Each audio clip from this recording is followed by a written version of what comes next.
What starts as concern for Sam is about to explode into something much darker in Coronation Street next week, because the more Sam insists that Will is targeting him, the more the adults around him seem to turn on each other instead of seeing how badly he is falling apart. The tension builds from several directions at once, and that is what makes this storyline feel so uncomfortable. Sam is clearly not coping well, and he is becoming more and more convinced that Will is deliberately singling him out. The real problem is that once fear takes hold like that, every glance, every comment, and every encounter starts to feel loaded. Sam is no longer just worried. He is trapped inside a mindset where he is constantly bracing for the next threat. At the same time, the people around him are not responding in a united way. In the cabin, Leanne and Toyah are already at odds over how to deal with Sam's situation, especially over counseling. That disagreement matters because even if both of them want to help him, the lack of a clear shared approach only adds to the instability. When adults are divided in a crisis like this, it often leaves the most vulnerable person feeling even more alone. Will then tries to calm things down by approaching Sam in the bistro and apologizing. On the surface, it looks like a step forward. Sam even accepts the apology and shakes his hand. But the moment does not really solve anything. If anything, it seems to make Sam even more uneasy, because the trust simply is not there. He may go along with it in the moment, but emotionally he does not feel safe, and that makes the apology feel more like a performance than a breakthrough. That inner fear becomes more obvious later when Sam opens up to Hope and reveals that he has been reading about grooming cases and is starting to connect those stories to what he believes is happening to him. That is a major warning sign. It shows how deeply this has got into his head and how much he is trying to make sense of what he feels by comparing it to something serious and frightening. Hope then adds fuel to the fire by making pointed remarks about Will's older girlfriend when he appears, which only pushes the situation further toward open conflict. It is not long before Sam directly confronts Will and accuses him of intimidation. That moment is important because it shows Sam trying to reclaim some control. He does not want to be scared anymore, and he does not want to stay quiet. But Will immediately turns the situation around and presents himself as innocent, with Liam there to see it unfold. That kind of reversal is exactly why Sam's position becomes so fragile. Once there is doubt, he risks looking like the one overreacting, even if his fear feels completely real to him. Back at home, Will wastes no time giving Eva and Maggie his version of events, insisting that Sam has invented the whole thing.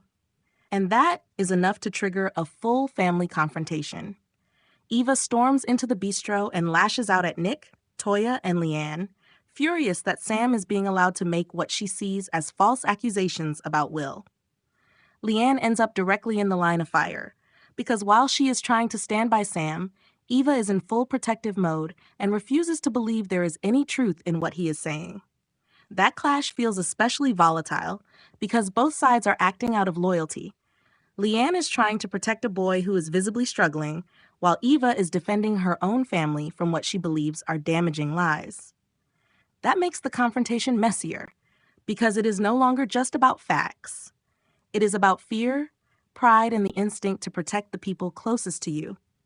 Things then take an even more troubling turn when Sam thinks he sees Will and Megan together at the precinct. Panicked, he rushes to tell Nick, Toyah, and Leanne. But then Eva calls Will at the pub, and he claims he has not left all morning. Suddenly, Sam looks unreliable, and that is devastating for him.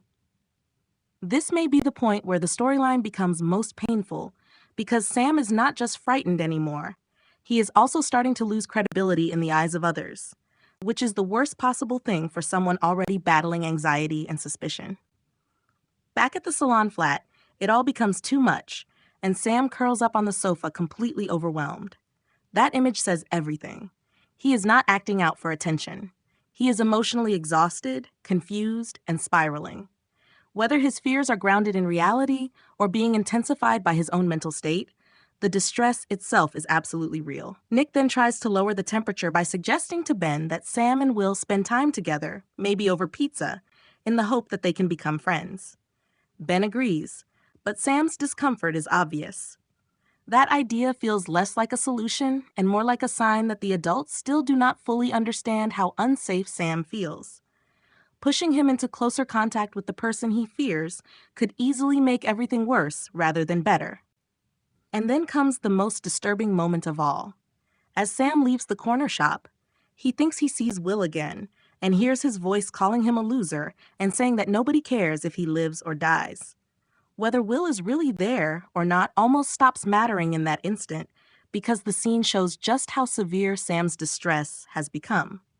He is now in such a dark place that his fear is shaping what he sees and hears, and that suggests the situation is heading somewhere even more serious.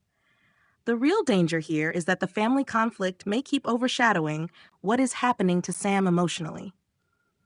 While everyone argues over whether he is right or wrong, he seems to be getting worse by the day. If that continues, the fallout could be far more damaging than one argument in the bistro. If you want more Coronation Street spoilers, breakdowns, and character analysis, make sure to subscribe and stay with the channel.